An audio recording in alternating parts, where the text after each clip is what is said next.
Hamstring tension, if you're getting a lot of tension in your hamstrings, a lot of people are complaining about going to the gym and straining their hamstring, chronically straining their hamstring. And most people don't realize that, when you sit down, and I'll just demonstrate here on a chair, when you sit down in a chair, which most of us sit for a living, so if you sit for a living and you have tight hamstrings, pay attention, right?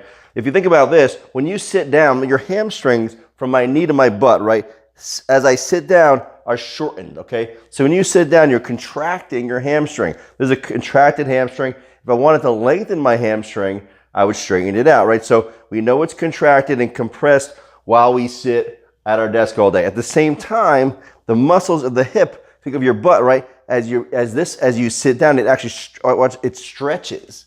So you're lengthening the butt muscles. So what's happening is a tight or shortened muscle is you're never going to pull a loose muscle, right? That's already loaded up on you, and you already have a weak glute. So realize tense muscles in your body or part of this posterior chain are tight for a reason. These hamstrings are tightening up most likely because you have weak glutes. So remember, when we go through this process of looking at tight muscle, the tight muscle isn't the culprit. It's not the bad guy. The tight muscle is the one doing all the work, right? So we do want to address it. We want to loosen it up. We want to manage it so we don't strain it. We don't pull it every time we go for a run or we go to the gym or just anything. We don't want to pull our hamstring, but also realize it's tightening up because our glutes are weak. So later on, as we start to mobilize and strengthen and stabilize, these posterior chain exercises like kettlebell swings or glute bridges or anything that's going to contract or squeeze the glute is going to help us, especially if we have hamstring problems. But today, I want to show you what to do if you are straining your hamstrings, start how to loosen them up a little bit. And we always want to start with the foam roller, right?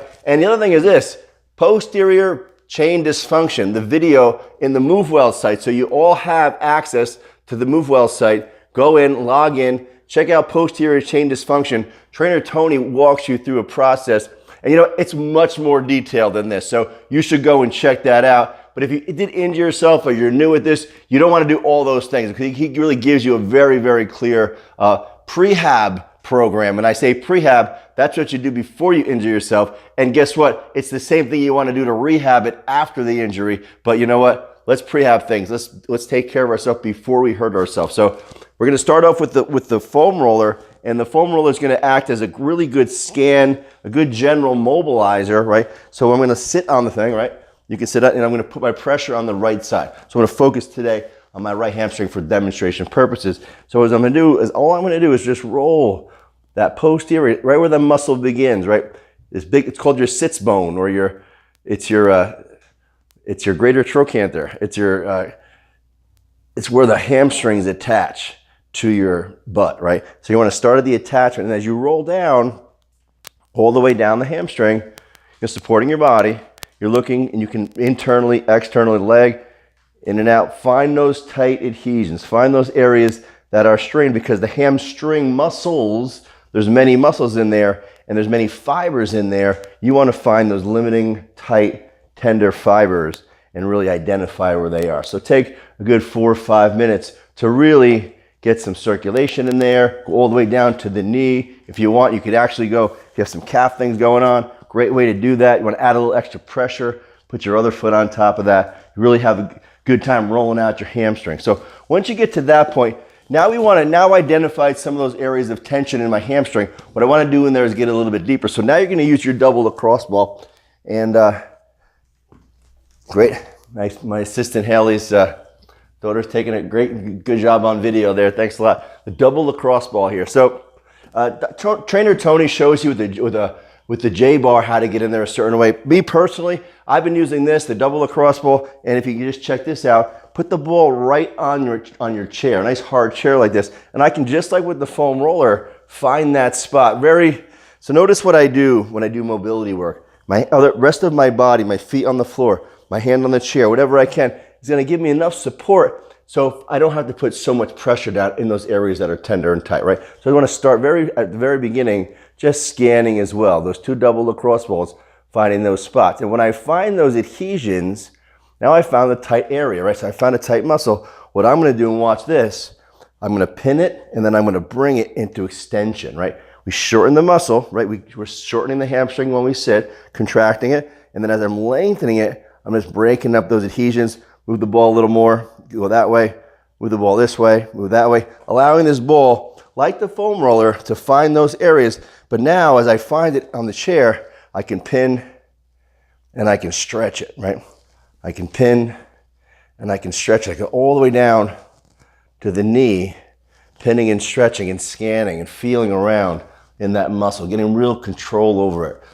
All the way down, all the way up. Notice I'm moving the ball higher up to that sits bone, right? Up to that area. Loosening up the hamstrings. So that's what we would do there. And at the very end, what I like to do is make sure I'm going to activate. Trainer Tony does a great job showing the hinge with the foam roller in the videos. I'm going to show you the same thing. All you're going to do is take the foam roller just above your knee. And when you do that, you kind of have to bend your knees slightly and internally rotate, puts you in a perfect position. Now what I'm going to do is I'm just going to do my hinge stretch from here and really activate the hamstrings, okay? This is part of that triple threat that I showed you. It's a great way to train your body to do the hinge properly, right? We do a lot of things from the hinge position and allowing those high hamstrings to get lengthened, okay? So I hope some of these moves today is helpful for you. If you're having an issue right now with your hamstrings, you have tension in your hamstrings, or I hope you learned something about your hamstrings, because we all have them, right? We all have two of them. They need to work, but we do sit most of our life. So if you're having an issue, great. If you're not, hey, do some prehab work. Scan through your hamstrings. Maybe there are some adhesions, some old injuries in there that might be limiting some of your ranges of motion. Get in tune with that part of your body today. So I hope you enjoyed this video. Beyond Mobility, obviously this is some custom work. If you guys are having an issue, like some of our patients out there are posting that a hamstring issue today, then we'll put together a little module, a little video, a little conversation. I hope you have any questions, comment below. If you have any concerns, anything going on with your hamstrings, either comment below or you can message me on the inside. Hey, I make this content based on what you need to know about so you can get Beyond Mobility as well. Guys, have a great day.